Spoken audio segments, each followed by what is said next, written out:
वक्त का पहिया बड़ा बेरहम है और ये पहिया बड़ी तेजी से घूम रहा है। अभी कल ही की बात है कि तहरीक इंसाफ की हुकूमत थी और इस पार्टी के चेयरमैन तमाम स्याह सफेद के मालिक थे। जब उनका दिल चाहता था वो किसी मुखालिफ रहनुमा की गिरफ्तारी की ख्वाहिश का इजहार करते और अगले दिन टीवी के स्क्रीन पर उसी रहनुमा की नैब के हाथों गिरफ्तारी की खबर चल रही होती थी। 90 रोज तक उस रहनुमा को नैब का कैदी बनना पड़ता, जिस दौरान वो किसी भी किस्म का रिलीफ लेने में कासिर रहता। उस वक्त की ऑपोजिशन जो आज हुकूमत में है वो हर मौके पर अवाम को यह बताती थी कि नैब पॉलिटिकल इंजीनियरिंग में मुलव्वस है। जब तक नैब के इदारे का वजूद है ये मुल्क की तरक्की नहीं कर सकता, क्योंकि इस इदारे के हाथों सियासतदान, ब्यूरोक्रेट, असातिज़ा, ताजर सब एक ही लाठी से हाके जा रहे हैं। 9 अप्रैल 2022 को जब तहरीक इंसाफ का तख्ता उल्टा गया तो हुकूमत ने कुछ अरसे के अंदर ही सिर्फ अपने बल्कि अपने अहलो अयाल के तमाम तर केसेस चुटकियों में खत्म कराए और दोबारा से मिस्टर क्लीन बनकर सामने आए।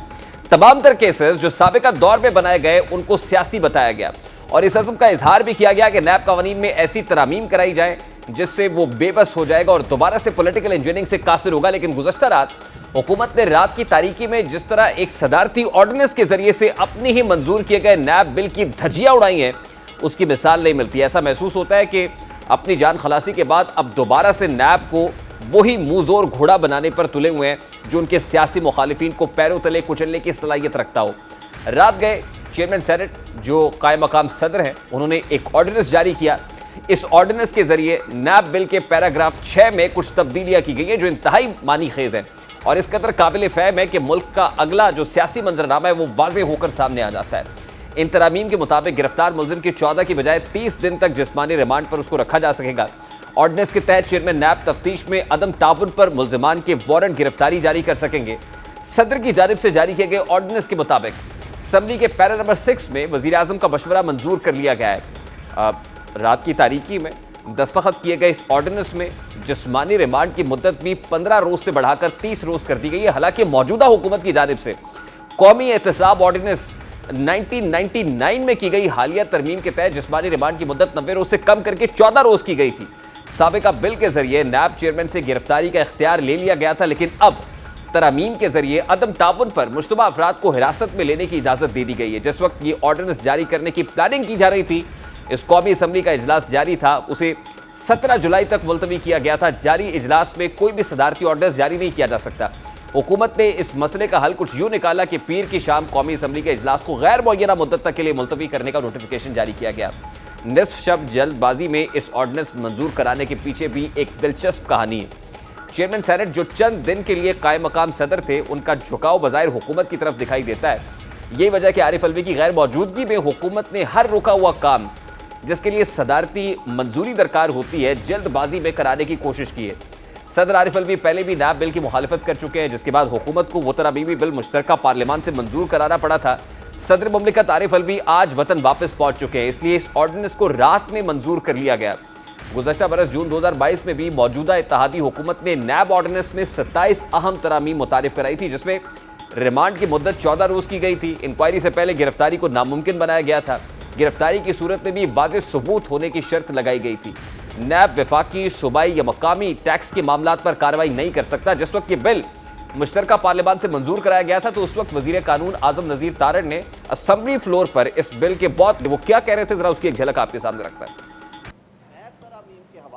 एक एक शिक पे उन्हें सेटिस्फाई करेंगे। 3.5 साल दौरे हुकूमत में 5 मिनट में किस कानून तो पास हुए हैं, लेकिन कभी 4 घंटे 5 घंटे किसी एक कानून को नहीं दिए गए। मेरी ख्वाहिश थी बतौर वजीर कानून कि जब मैं ये बिल यहाँ पे लेके आया, काश आप उस दिन उसे क्लॉज टू क्लॉज पढ़ने देते। आपने किताबें उछाली, शोर मचाया, आपका हक था, लेकिन अभी भी उसे पढ़िएगा। ये मनोवन वो चीजें हैं जो फाइन ट्यूनिंग की गई हैं, इसमें वो मुतालबात थे जो लोगों ने किए और वो मुतालबात वो सजेशंस थे जो अदालतों ने दी, उस हवाले से इसे बेहतर किया।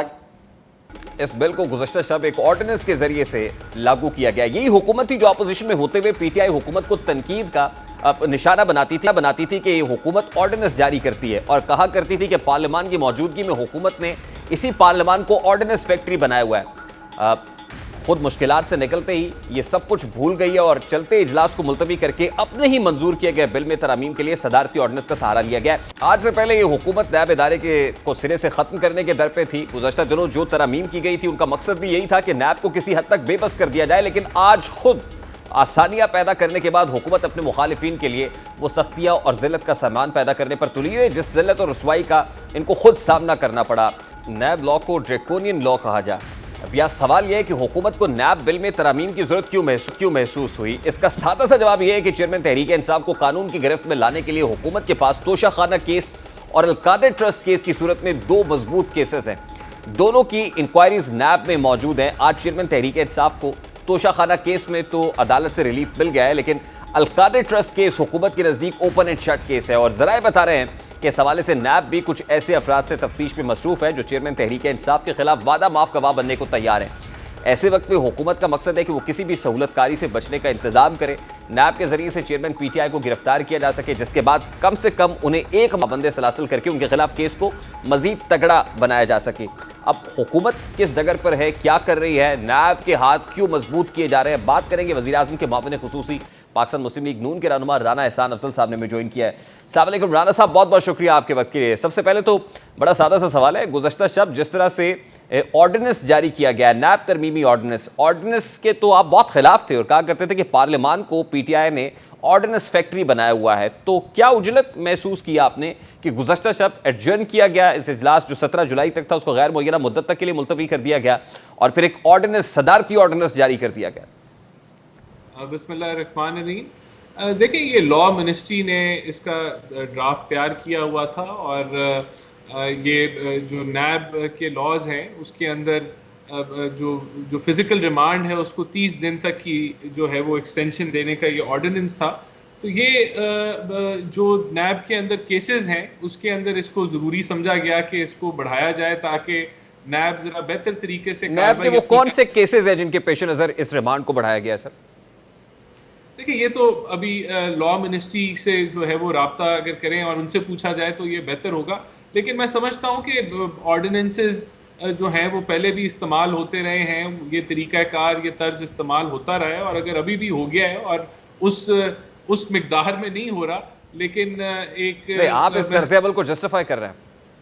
नहीं, मैं इसको जस्टिफाई नहीं कर रहा, लेकिन ये एक हिस्सा है, एक कानूनी तरीका है कि आपने अगर जो है कोई अमेंडमेंट करनी है लॉ में। और बड़ा अनयूजुअल तरीका है सर कि पार्लियामान का ऑनगोइंग सेशन है, 17 जुलाई तक एडजर्न हुआ था, जब असेंबली सिटिंग चल रही हो तो उसको गैर मुअय्यना मुद्दत तक के लिए मुलतवी सिर्फ इसलिए किया जाए कि ऑर्डिनेंस जारी करना है, तो इसका मतलब है कुछ तो है जिसकी पर्दादारी है। देखिए, पर्दादारी की कोई बात नहीं है। जो वाक़यात हुए हैं इस मुल्क के अंदर, हम समझते हैं कि उसके अंदर अदालतें जिस तर्ज के ऊपर काम कर रही हैं उसके साथ साथ अदारों को मजबूत करने की ज़रूरत है कि वो अपनी जो इन्वेस्टिगेशन है वो एक बेहतर तरीके से कर सकें। तो ये उसको जो है स्ट्रेंथन करेगा कि नैब जो है अपनी जो इन्वेस्टिगेशन है उसको एक बेहतर तरीके से। माजरत के साथ, नैब तो काला कानून नहीं था, ये तो ड्रैकोनियन लॉ नहीं था, नैब तो ख़त्म नहीं हो जाना चाहिए था आपके नज़दीक, आज फिर नैब के इदारे को मजबूत करने की बात आप कर रहे हैं?